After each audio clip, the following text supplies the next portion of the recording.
नमस्कार दोस्तों, तेज खबर 24 में आपका स्वागत है। दोस्तों, रीवा जिले में फर्जी वाड़े के कई मामले आपने आज तक सुने हैं और देखे भी होंगे। फर्जी अनुकंपा नियुक्ति जैसे मामले रीवा जिले में आम हो चुके हैं। शिक्षा विभाग में फर्जी अनुकंपा नियुक्ति का मामला अभी ठंडा भी नहीं हुआ था कि एक ऐसे मामले को उजागर किया गया जिसमें एक अवयस्क को फर्जी अनुकंपा नियुक्ति दे दी गई।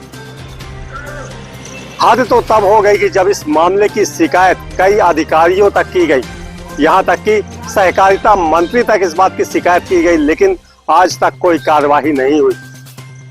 विभाग के अधिकारी अपने अधीनस्थ अधिकारी को पत्र लिखते रहे, लेकिन अवयस्क की पदोन्नति होती रही। अब इससे बड़ा फर्जीवाड़ा इस जिले में क्या देखने को मिलेगा। हालांकि इस मामले को संज्ञान में लेने के बाद कलेक्टर ने कार्रवाई की बात कही है और उन्होंने स्पष्ट कहा है कि यदि ये मामला सही पाया गया तो सख्त कार्रवाई की जाएगी।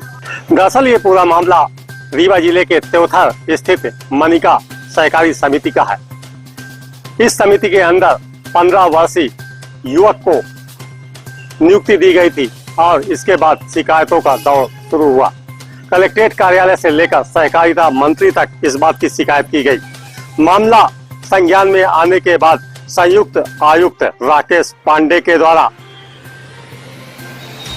इसके निर्देश जारी किए गए, जिसमें संयुक्त आयुक्त सहकारिता शाखा प्रबंधक अशोक मिश्रा को पत्र लिखकर 3 दिवस के अंदर कार्रवाई करने के निर्देश जारी किए गए, लेकिन कोई कार्रवाई नहीं हुई। हालांकि इस दौरान नीरज तिवारी को पदोन्नति कर दी गई और वह अब और भी ऊंचे पद पर जाकर बैठ गया। इस बात की शिकायत सहकारिता मंत्री तक की गई और इसके बाद पत्र एक बार फिर लौटकर रीवा जिले में आ गया और उसी कार्यालय में आया जहां ये पूरा भ्रष्टाचार हुआ था।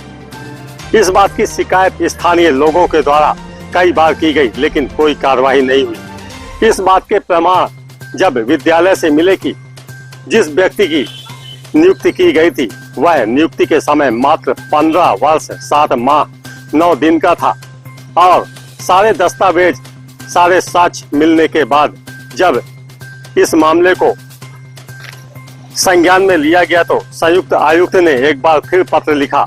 संयुक्त आयुक्त यानी राकेश पांडे के द्वारा एक बार फिर शाखा प्रबंधक अशोक मिश्रा को कार्रवाई करने के लिए पत्र लिखा गया, लेकिन कार्रवाई नहीं हुई। इसके बाद इस मामले को लेकर जब कलेक्टर प्रतिभा पाल से जानकारी चाही गई तो उनके द्वारा बताया गया कि यह एक बड़ा गंभीर मामला है और यदि इस तरह की कोई नियुक्ति हुई है तो उस पर सख्त कार्रवाई होगी।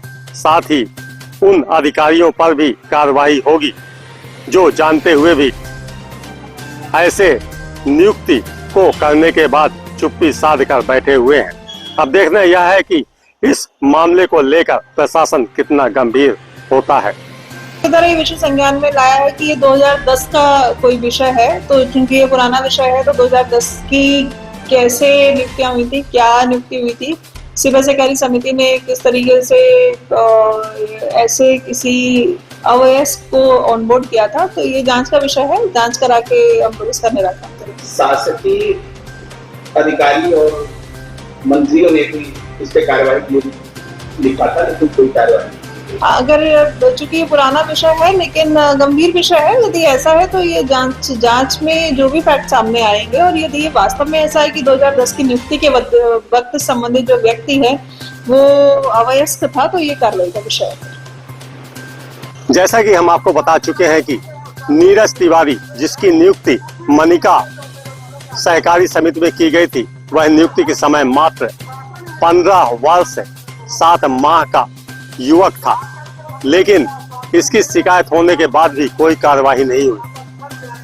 15 वर्ष तक वह निरंतर काम करता रहा, शिकायतों पर शिकायत होती रही। जब इस संबंध में उसके जन्म संबंधित प्रमाण मांगे गए तो विद्यालय के द्वारा ये लिख कर दिया गया कि युवक की जो वास्तविक उम्र है, जो उस समय उसकी वास्तविक उम्र थी, वह मात्र 15 वर्ष 7 माह 9 दिन थी। अब इसके बाद भी कोई कार्रवाई उस पर नहीं हुई। प्राचार्य शासकीय उत्कृष्ट माध्यमिक विद्यालय त्योथल के द्वारा जो जन्म को प्रमाणित किया गया वह 2/7/1994 थी।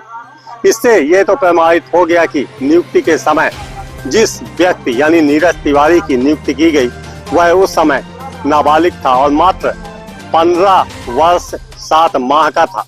लेकिन इसके प्रमाण लगने के बाद भी कार्रवाई नहीं हुई। अब इस पूरे मामले को गंभीरता से संज्ञान में लेने के बाद कलेक्टर प्रतिभा पाल ने कहा है कि इस पूरे मामले में गंभीर कार्रवाई की जाएगी और यदि आरोपी दोषी पाया जाता है और उससे संबंधित अधिकारियों पर भी कार्रवाई होगी। अब देखना यह है कि इस पूरे मामले को लेकर प्रशासन कितना गंभीर होता है। मैं तेज खबर 24 से आरिफ खान।